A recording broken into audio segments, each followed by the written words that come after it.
Some folks believe trust is something you give, but out here, it's something a man waits to see if anyone's willing to stay for. Rowan Mercer had been waiting a long time. Long enough that the waiting itself had settled into the wood of his cabin, into the hinges of his door, into the quiet way he moved through each day like nothing and no one was meant to follow him home. The ranch sat a mile off the main road, tucked behind a stretch of dry grass that whispered when the wind rolled through, the kind of place folks passed by without meaning to stop. That was how Rowan preferred it. Less talk, fewer promises, and no reason to learn the sound of someone else's footsteps on his porch. He worked from sunup to sundown, boots heavy with dust, hands rough from rope and fence wire, and when the light went soft across the hills, he'd sit at the small wooden table inside and eat whatever he'd managed to cook without much thought. One plate, one cup, one chair pulled out. It had been that way for near 5 years. The townspeople in Miller's Creek knew him well enough not to bother. Said he didn't keep help, didn't keep company, didn't keep anything that could leave. Some said it like a warning. Others said it like a fact of weather. Then one late afternoon, with the sky turning that pale gold that comes just before the sun drops behind the ridge, something changed, though not in any way a man would notice right off. Rowan was mending a section of fence along the north pasture when he saw her. She stood near the edge of his land, just past the broken gate he hadn't gotten around to fixing yet. Didn't call out, didn't wave, just stood there with a single worn suitcase at her side and the kind of stillness that didn't belong to someone passing through. He drove the last staple into the wood, wiped his hands on his jeans, and watched her a long moment before walking over. Up close, she looked travel-worn. Dust settled into the hem of her dress. Hair pulled back without care for style, just function. But it wasn't her face he noticed first. It was her hands. Fingers marked by work, skin rough, nails cut short. Not delicate, not idle. The kind of hands that knew how to stay busy. "You lost?" he asked. Voice even, not unkind but not inviting either. She shook her head once. "No, sir." Her voice was steady, softer than the wind, but not weak. He glanced past her, half expecting someone else to appear, a wagon, a rider, anyone who might claim her. Nothing but open land stretching out behind her for miles. "Then you're on the wrong property," he said. She didn't move, didn't argue, just stood there, same as before. A minute passed, maybe 2. The kind of silence most folks would rush to fill. She didn't. That was the first thing that felt different. Rowan shifted his weight, eyes drifting back to her hands without meaning to. "You got somewhere to be?" he asked. She looked at the ground for a second, then back at him. "Not anymore." The words settled between them, simple as that.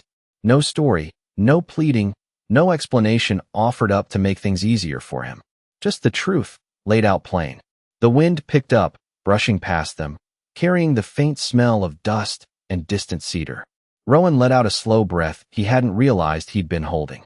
He'd turned people away before. Easier that way. Cleaner.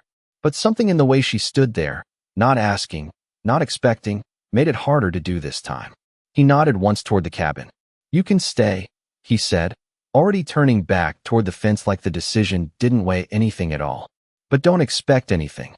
She didn't thank him, didn't rush forward, just picked up her suitcase and followed at a distance, boots quiet against the dirt, like she understood the space he was leaving between them wasn't meant to be closed all at once. And for the first time in years, Rowan walked back to his house knowing there would be 2 sets of footsteps on that porch before nightfall. The cabin door opened with a low creak that carried farther than it should have in the evening quiet, and Rowan stepped inside, without looking back to see if she followed, because he knew she would, not from trust, not yet, but from the simple fact that a person with nowhere else to go keeps walking until there is a wall or a roof, and this was the first roof she had come across in miles. The air inside held the familiar stillness he had grown used to, with smoke long settled into the beams, dust resting in the corners like it had claimed its place years ago, and everything stood where he had left it that morning, one chair tucked in, one cup upside down beside the sink, one plate drying on the rack, nothing extra, nothing waiting. He set his hat on the same peg by the door and moved toward the stove, striking a match with a practiced motion, the small flame catching the kindling slow and steady, and behind him he heard her step inside, her boots quieter on the worn floorboards than he expected, like she was already careful not to disturb anything that did not belong to her. He did not turn, not yet, but he noticed the way she paused just inside the doorway, not crossing fully into the room, as if measuring the space, learning its edges without asking a single question. "There is water out back," he said, his voice filling the room in a way it had not needed to. "For years, wash up before supper." And he did not say our supper, did not say we, just left the words plain as they were. A moment passed. Then he heard the door open again, soft this time, and close just as careful, and the quiet settled back in, though it felt different now, like it was listening. Rowan crouched by the stove, feeding another piece of wood into the fire, watching the flame take hold, and he realized he had already moved the second cup without thinking, set it up right beside. The first, not close enough to touch, but not hidden away either, and that small shift sat heavier than it should have. When she came back in, the smell of cool water and travel dust followed her, and she stood by the table, not reaching for anything, not assuming, just waiting in that same steady way she had outside. And Rowan gestured once toward the chair across from his, a short motion that meant more than he would have said out loud. He poured coffee into both cups, the dark liquid, steaming in the dim light, then set a pot on the stove, beans and a bit of salt pork, simple food, the kind that filled a man, and asked nothing more. They moved around each other without touching, without speaking, her steps careful, his deliberate, and when the food was ready, he brought it to the table and set down one plate, then another, the second landing on the wood with a quiet sound that seemed louder than it was, like the room itself had taken notice. She sat only after he did, and for a long minute neither of them moved, just the faint crackle of the fire and the wind pressing against the walls. And then he picked up his fork and began to eat, not looking at her, not watching, but aware of her in a way that had nothing to do with sight. She ate slow, measured, like she was used to making things last, and when his plate emptied, he reached for the pot, paused, then set a second portion onto hers before refilling his own. The motion small, almost unnoticeable, but it settled into the space between them like something that might matter later. No questions were asked, no names offered, just the sound of two people eating at the same table, and the silence, once hollow, began to take on a different shape, not full yet, not warm, but no longer empty either. And when the meal was done, she gathered the plates without being told, carried them to the sink, and began to wash them with steady hands, while Rowan sat back in his chair, watching the way the lamplight caught on the water, and for the first time in years, he did not rush to be alone. Morning came slow across the ranch, the kind of pale light that slipped through the window before a man was ready to admit the day had begun, and Rowan was already awake, lying still on the narrow bed in the loft, listening, not to the wind or the creak of the boards like he usually did, but to something new, something softer, the faint clink of metal against metal and the low, steady sound of movement below. He stayed there longer than he needed to, eyes fixed on the ceiling, letting the unfamiliar settle without naming it, until the smell reached him, coffee, fresh and strong, not the burnt kind he had grown used to, but something warmer, steadier, and that was what finally got him moving. He climbed down the ladder with quiet steps, expecting, out of habit, to find the room just as he had left it the night before, but it was not in any loud or obvious way, just small things, the table wiped clean, the cups set side by side instead of apart, the fire already lit and holding a steady heat, and her, standing by the stove with her back to him, sleeves rolled just enough to keep from getting in the way, moving like she had done this before in places that had belonged to her once. She did not turn right away, but she knew he was there. That much was clear in the way her shoulders stilled for a second before she reached for the pot, pouring coffee into both cups without asking. The second one placed in the same spot he had set it the night before. Rowan stepped forward, stopping just short of the table, his eyes moving from the cup to her hands, noticing how sure they were, not hurried, not unsure, just doing what needed doing, and he reached for his cup, the warmth settling into his palm as he took a slow drink, saying, "Nothing." She turned then, just enough to face him, not fully, not like she was trying to hold his gaze, just present, and for a moment they stood there in that quiet, the kind that did not press or demand, just existed between them. He pulled out his chair and sat, and she waited, same as the night before, not sitting until he did, and when she finally took her place across from him, it felt less like two strangers sharing a table and more like something that had been done before, even if not here, even if not by them. Outside, the wind moved through the grass, carrying the dry whisper of it against the cabin walls, and Rowan finished his coffee, setting the cup down with a soft sound before standing. Already reaching for his coat, he paused, just for a second, looking at the table, at the second cup, at the way it no longer looked out of place, and then he spoke, his voice low and even. "There is work if you want it. Not an offer dressed up, not a kindness, just a fact laid out." The way he knew how. She nodded once, no hesitation, no questions, and that was enough. The morning stretched ahead of them, long and open, and as Rowan stepped out onto the porch, he noticed something he had not paid attention to in years, the sound of the door behind him closing, not empty this time, not final, but followed by the faint, steady rhythm of another person moving inside, and it stayed with him longer than he expected, even as he walked out toward the fields, even as the day took hold. That quiet knowledge that when he came back, the house would not be waiting in silence anymore. The days settled into a rhythm that did not ask permission, one folding into the next with the same quiet consistency as the wind moving across the open land, and Rowan found himself noticing things he had long stopped paying attention to, not because they demanded it, but because they were there, steady and unchanged in a way that felt different now. Each morning, the fire was already lit when he came down, not blazing, not wasteful, just enough to take the edge off the cold, and the coffee waited in the same place on the table. The second cup no longer something he questioned, just something that existed. She moved through the cabin with a kind of purpose that did not intrude, never touching more than what was needed, never rearranging what was his. But still, the space shifted, not in how it looked, but in how it held together, like a house remembering what it was built for. Rowan spent his hours out in the fields, mending fence lines, checking the herd, walking the boundaries of land that had once felt too wide and too empty. And more than once, he caught himself glancing back toward the cabin from a distance, the thin line of smoke rising from the chimney steady against the sky, a small sign that something inside was still going. He did not think much on it, not in words, but it stayed with him all the same. Inside, she worked without being told, sweeping the porch that had gathered dust for seasons, patching a tear in one of his shirts with careful, even stitches, setting things right without making a show of it. And when he returned in the late afternoon, boots heavy and shoulders tired, the door opened to something that felt settled, not new, not strange, just different enough to notice. They spoke little, only what was needed, a word here, a short answer there. But the silence between them changed in small ways, no longer something to push against, but something that held.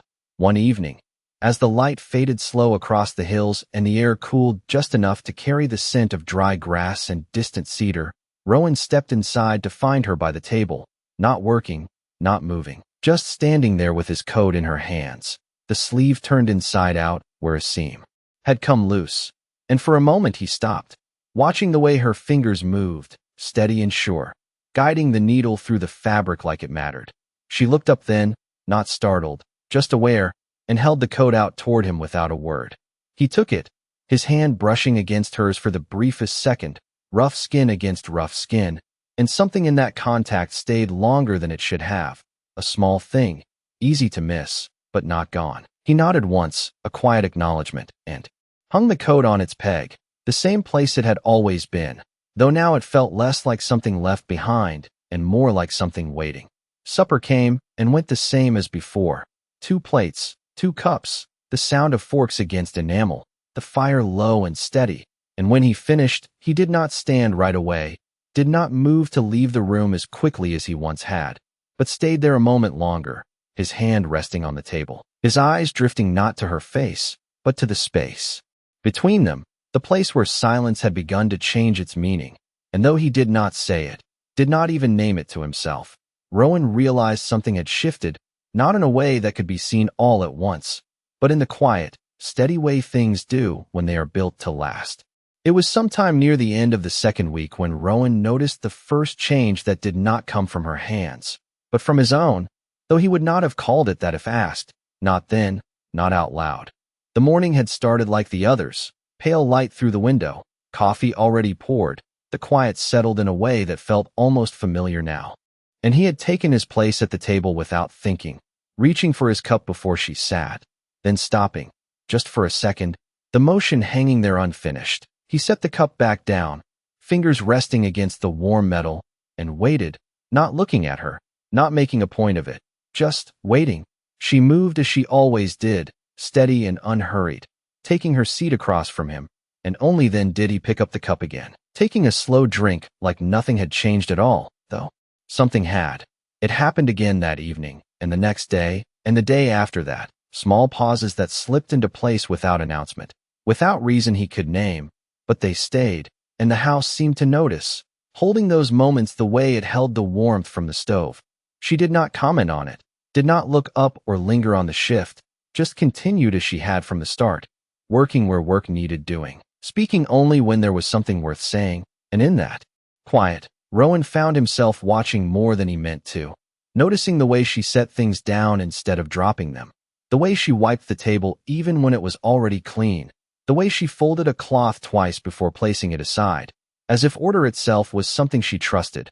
One afternoon, the wind picked up stronger than usual, carrying dust across the yard in long, low waves, and Rowan spent the better part of 3 hours out by the west fence, resetting posts that had begun to lean, his shoulders aching by the time he made his way back, the sun dipping low and the air cooling fast. When he stepped inside, the first thing he noticed was the door, not open, not loose on its hinges like it had been for years, but sitting straight, closing clean against the frame with a solid, quiet fit. He paused there, hands still on the handle, testing it once, then again, the wood meeting wood without a gap, without the familiar rattle. His eyes moved to her without thinking, and she stood by the table, a small hammer resting beside her hand, not looking for approval, not waiting, just present. It was catching on the frame, she said, her voice calm, like she was stating the weather, and he nodded once, slow, the weight of that small fix settling deeper than it should have. He closed the door again, this time on purpose, listening to the sound it made, and something in his chest eased in a way he had not felt in years, not sharp, not sudden, just a quiet lessening.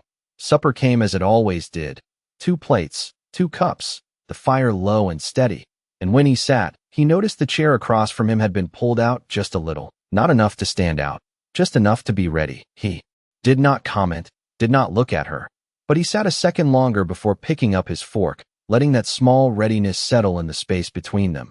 Outside, the wind moved on, the dust settling back into the ground, and inside, the cabin held its warmth, its quiet, and the slow, steady changes that neither of them named, but both of them felt. By the time the 3rd week settled in, the routine no longer felt like something temporary, but neither of them spoke of it as permanent, and that space in between was where everything seemed to live, quiet and unclaimed. Rowan noticed it most in the evenings, when the work of the day had worn the edge off his thoughts and the ranch stretched out behind him in long shadows, the kind that made a man aware of distance, of time, of how much of both he had spent alone. He would step onto the porch, boots heavy with dust, and pause without meaning to, listening before he opened the door, not for anything specific, just for the presence of something that had not been there before, and more often than not, he heard it, the faint movement inside, the low shift of a chair, the soft sound of water against enamel, small things that told him the house was not empty.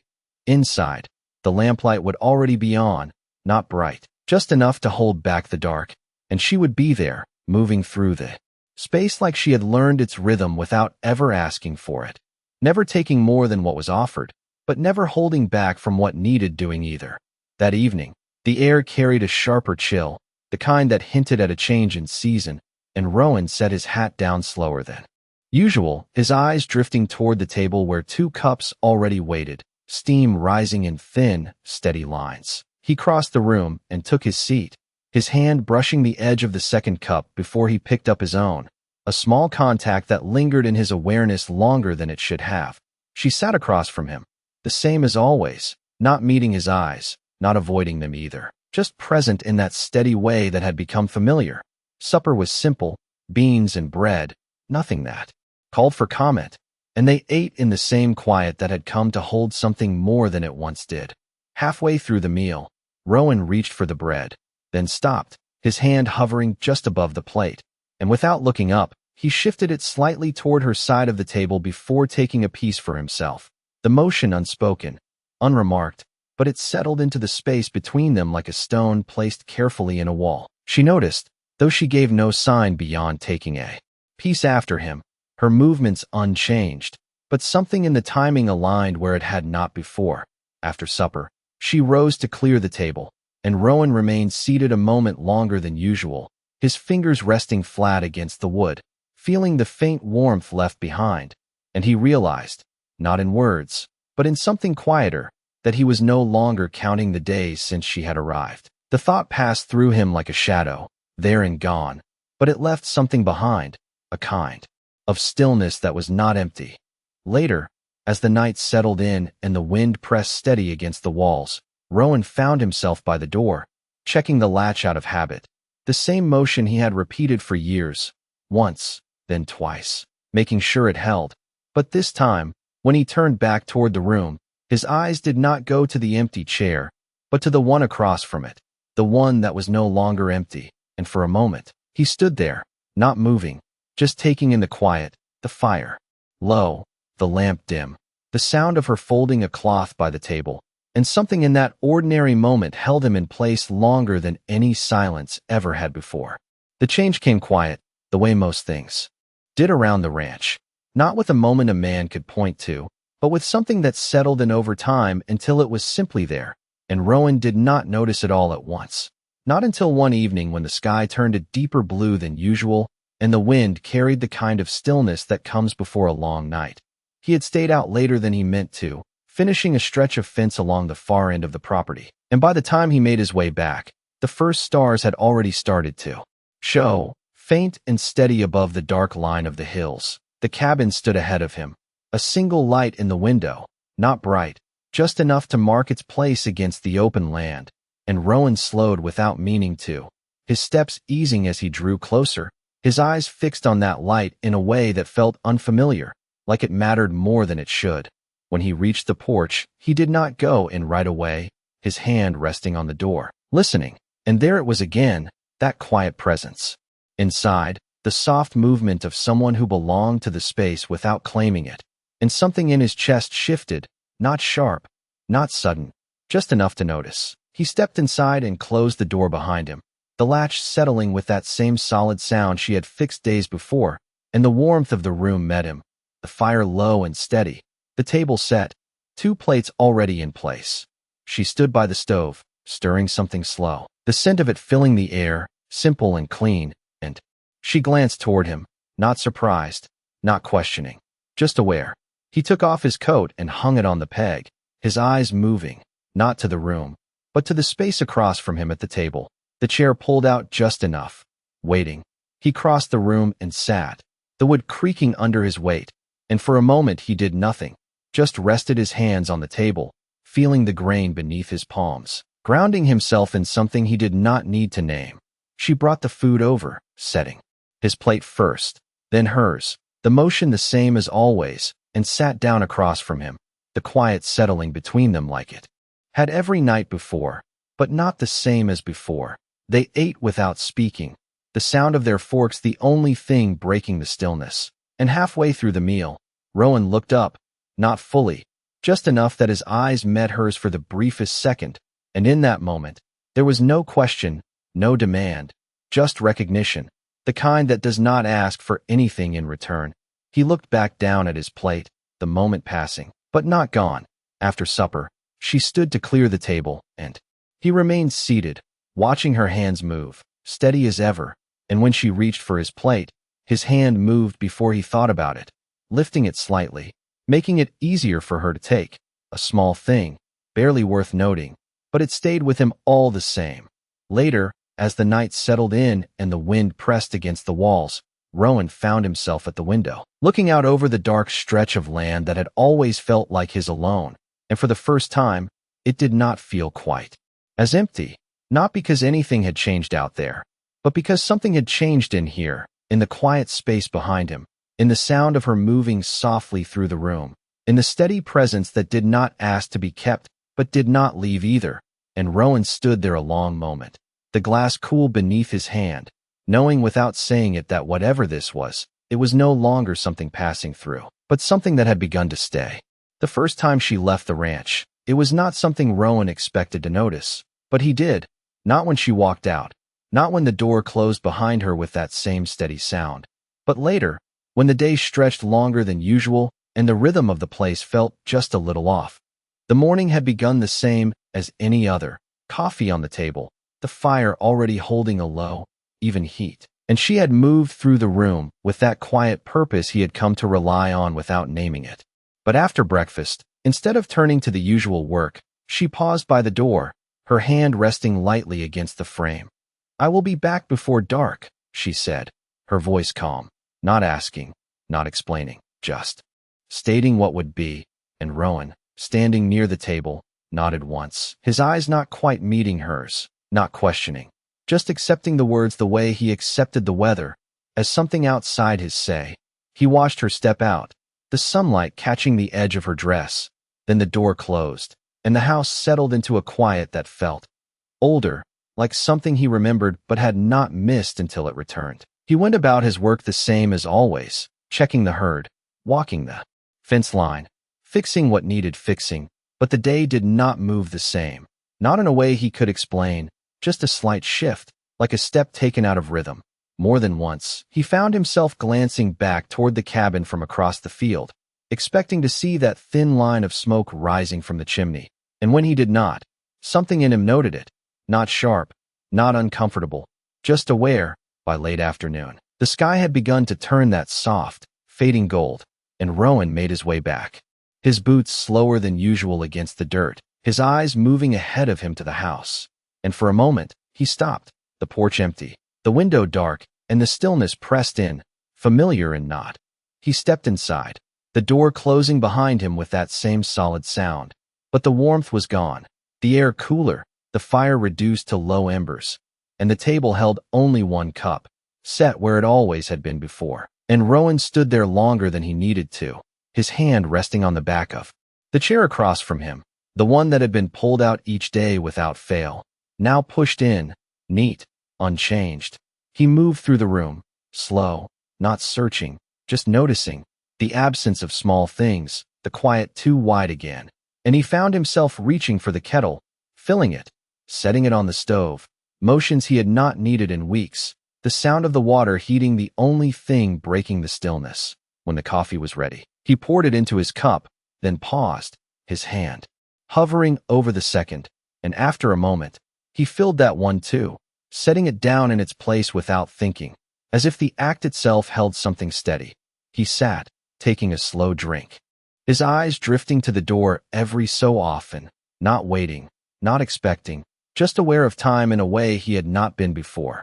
The light outside faded, the shadows stretching longer, and just as the last of the sun slipped behind the ridge, he heard it, the faint sound of footsteps on the porch, steady, unhurried, and something in his chest eased before he could stop it.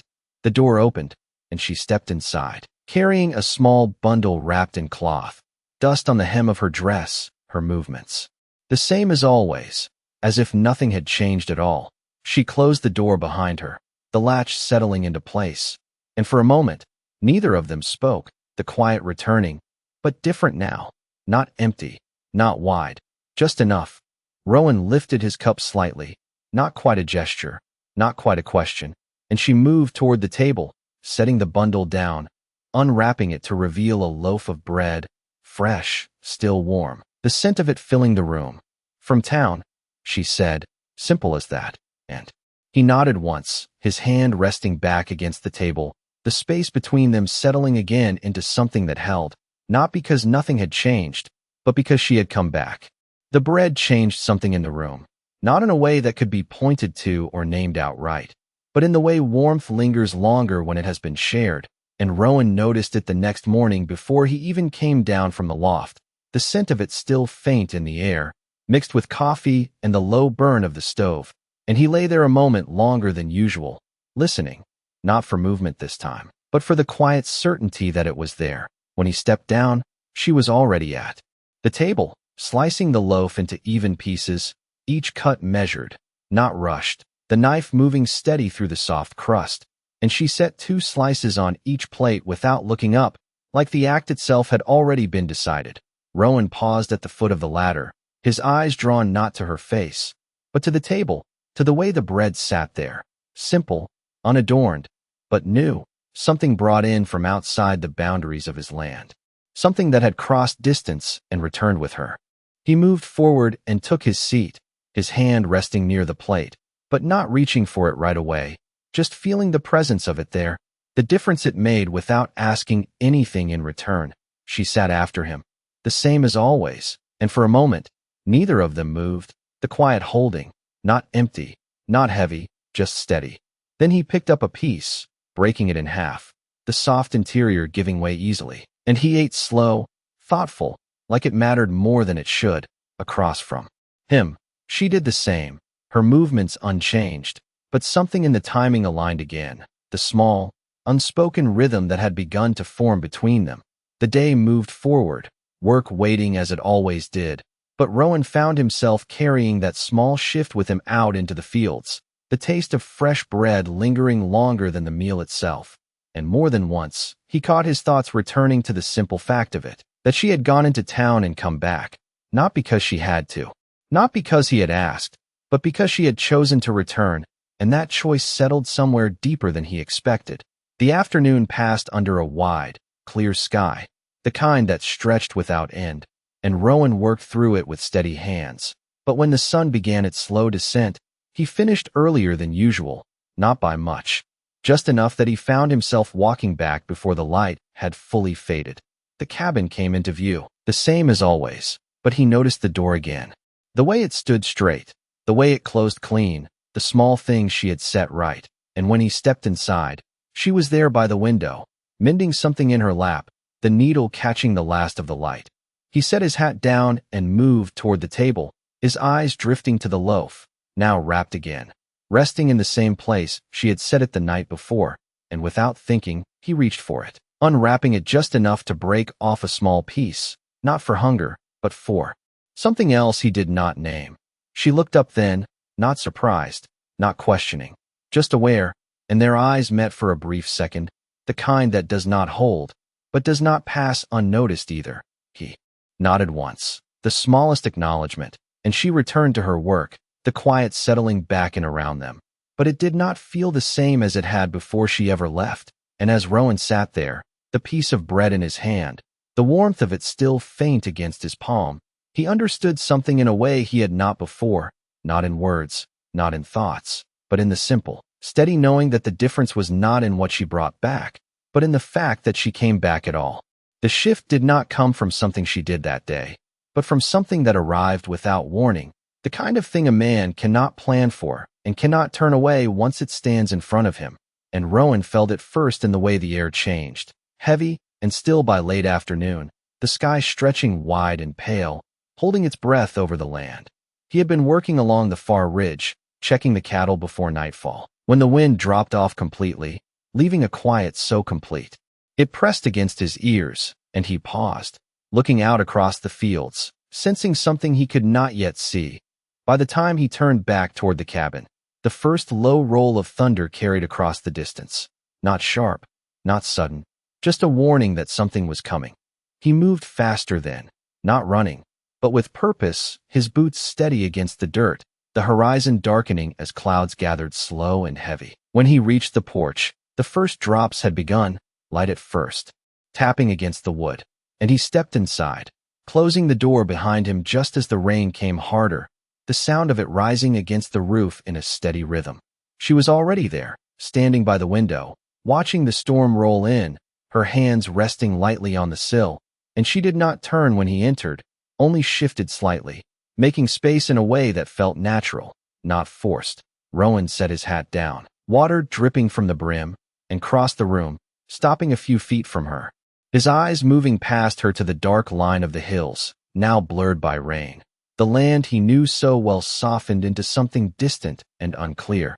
The storm settled in quick, wind picking up again, pressing against the walls, rattling the edges of the roof, and for a moment, the sound filled everything, leaving no room for silence at all. Rowan stood there, listening, his shoulders easing as the steady rhythm of the rain took hold, and beside him, she remained still, not stepping away, not speaking, just present in that shared space. After a while, he moved toward the stove, adding another piece of wood, the fire catching slow, building warmth against the chill that had followed the storm inside, and without thinking, he reached for the kettle, filling it, setting it over the flame. When the water began to heat, he poured it into 2 cups, placing one on the table, the other near where she stood, not offering it directly, just setting it within reach.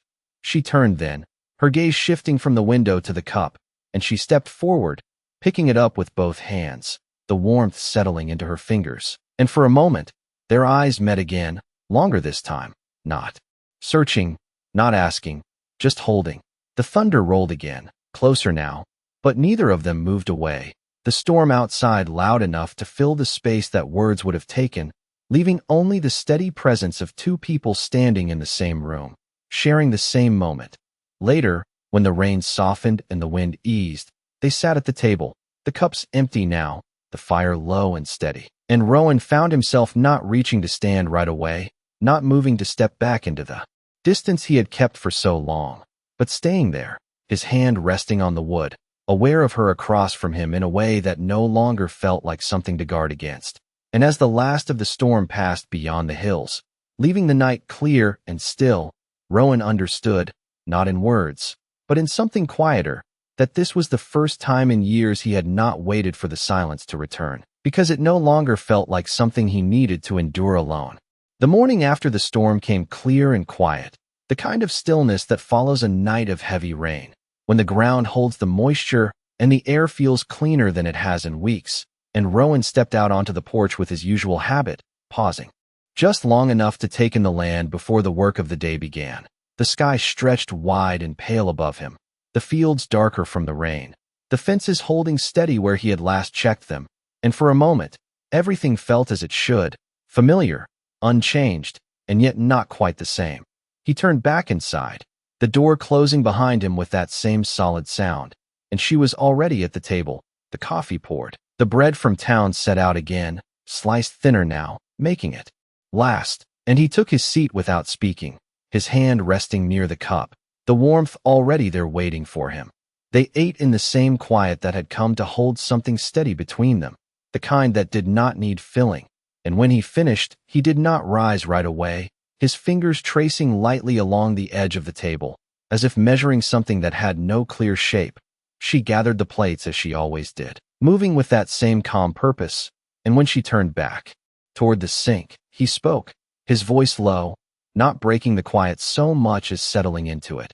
"You do not have to go into town again." Not a command, not a question, just something said because it had come to him. She paused, just for a second, the cloth in her hand still, then nodded once, not agreeing, not disagreeing, just acknowledging the words, and went on with what she was doing. Rowan stood then, pulling on his coat, and stepped outside, the morning opening up around him, the work, waiting as it always did. But something of that moment stayed with him, the way she had paused, the way she had not answered more than she needed to. The hours passed under a steady sun, the ground drying slow, the ranch settling back into its rhythm, and Rowan moved through it with the same sure steps. But his mind returned, more than once, to the cabin, not to anything that needed fixing or tending, but to the simple fact of it, that it was there, that she was there, that the space he had, once guarded so carefully, no longer felt like something at risk. When he made his way back in the late afternoon, the door stood as it always did now, straight and firm, and inside. The light had already begun to shift, the long shadows stretching across the floor, the fire not yet lit, the room holding that brief moment between day and night.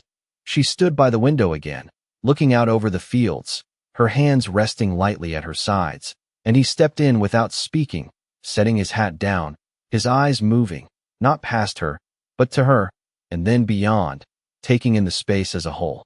"Fence held," he said after a moment. The word simple, but it was more than a report, more than something said out of habit, and she nodded, turning slightly toward him, her gaze steady, present. The quiet settled again, but it did not feel like distance anymore, not like something stretched between two separate places, but like something shared, something that belonged to both of them without needing to be named. Rowan moved to the stove, lighting the fire, the small flame catching and growing, and as the room warmed, he set the kettle on without thinking. 2 cups already waiting on the table, and when he sat down across from her, the chair pulled out just enough, he realized, not in a sudden way, but in that same slow, steady knowing that had been building all along, that he was no longer waiting to see if she would leave, but had begun to expect that she would stay.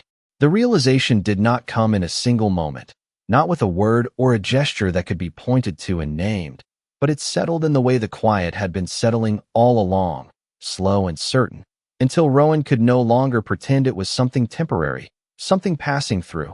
It came late in the day, when the light had begun to fade and the work had been done. The kind of hour when a man usually counts what is left instead of what is there, and Rowan stood by the fence line longer than he needed to, looking back toward the cabin, the thin line of smoke rising steady from the chimney. And for the first time, the thought came clear, not in pieces, not in half-formed awareness, but whole.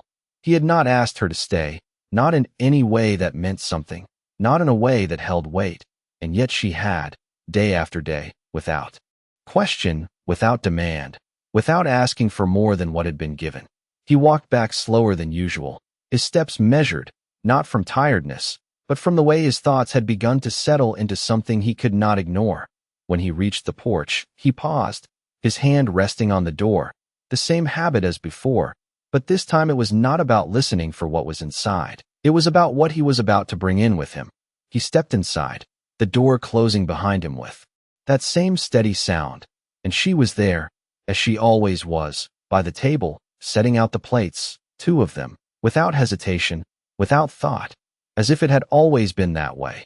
Rowan set his hat down and did not move right away, his eyes resting on the table, on the 2 plates, on the 2 cups, on the small, steady life that had taken shape without asking his permission. She glanced up then, sensing the stillness in him, not questioning, not pressing, just aware, and for a moment, the quiet stretched between them, but not empty, not distant, just waiting.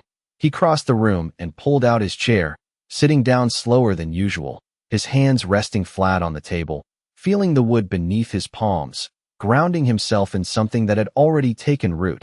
She sat across from him, the same as always, and for a few moments, they ate in that familiar quiet, the sound of the fire low, the rhythm steady. But Rowan did not finish his plate the way he usually did not move through the motions without thought. Instead, he set his fork down halfway through, the small sound of metal against enamel marking something that had not happened before. She paused, just slightly, her eyes lifting to him, not searching, not asking, just present. Rowan looked at the table for a moment, then at his hands, rough and worn, then finally at her, meeting her gaze fully for the first time without looking away right after. And when he spoke, his voice was low, steady, but carried something different, something that had been building all along. "I thought you would leave," he said, not accusing, not questioning, just stating what had been true for him from the start. The words settled between them, simple and plain, and she did not interrupt, did not answer right away, just held that space the way she had held every other moment since she arrived. Rowan let out a slow breath, his eyes not leaving hers. "I kept waiting for it," he added, the truth of it clear in the way he said it. Not heavy, not sharp, just honest. The fire cracked softly behind them, the only sound for a moment, and then she spoke, her voice just as steady as before. "I did not come here to leave." And that was all. No explanation, no story, just the truth, laid out the same way she had done from the beginning. Rowan held her gaze a moment longer, something in his expression easing, not in a way that showed, but in a way that settled deep, and he nodded once, slow, the kind of acknowledgement that does not need more words.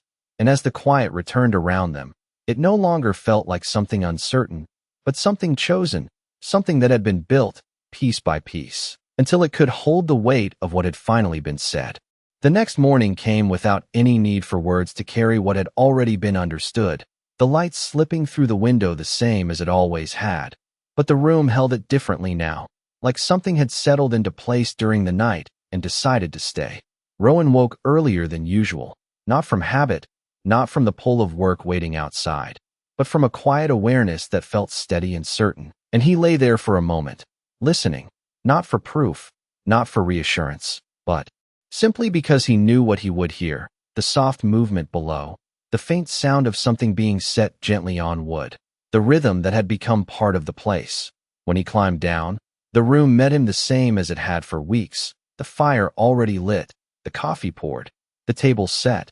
But this time, he did not pause at the edge of it, did not stand back and take it in from a distance. He moved forward without hesitation, pulling out his chair and sitting down as if he had always done it. That way, she sat across from him, the same as always, but the space between them no longer felt like something to be measured or guarded. It simply was, steady and unbroken. They ate in silence, the kind that no longer needed to change to mean something different. It already did, and when he finished, he did not rise right away, his hand resting on the table, his eyes moving briefly to the wall near the door where his hat hung, then to the empty space beside it. He stood then, not in a hurry, and crossed the room, his steps deliberate, and without saying anything. He reached for a spare peg resting on the shelf by the door, one he had never had a reason to use, and fixed it into the wood beside his own. The motion simple, steady, the sound of it quiet but clear in the room. She watched, not asking, not interrupting, just present, and when he finished, he stepped back, his eyes resting on the two pegs now set side by side. Nothing more than wood and metal, but something about it held weight. He turned then, meeting her gaze, not for a brief second this time, but fully, openly, and there was no hesitation in it, no need to look away. And when he spoke, his voice was the same as it had always been, low, steady, but it carried something settled within it, something that did not need to be explained. "You do not have to earn your place here," he said, the words simple, but they landed with the quiet certainty of something already true. She held his gaze, her expression unchanged, but something in her eyes softened, not in a way that asked for anything more, but in a way that accepted what had been given. Rowan nodded once, the smallest motion, and turned back toward the table, taking his cup in hand, the warmth settling into his palm. And outside, the morning stretched wide across the land, the same as it always had, the fences standing, the fields open, the sky clear. But inside, the cabin held something it had not held in years, not just presence, not just routine, but a place that no longer felt like it was waiting to be left, but one that had already been chosen. And Rowan sat there a moment longer, not thinking about what might come next, not measuring what had changed, just knowing, in the quiet way a man comes to understand things that matter, that, for the first time in a long while, he was no longer alone, and he did not expect to be again.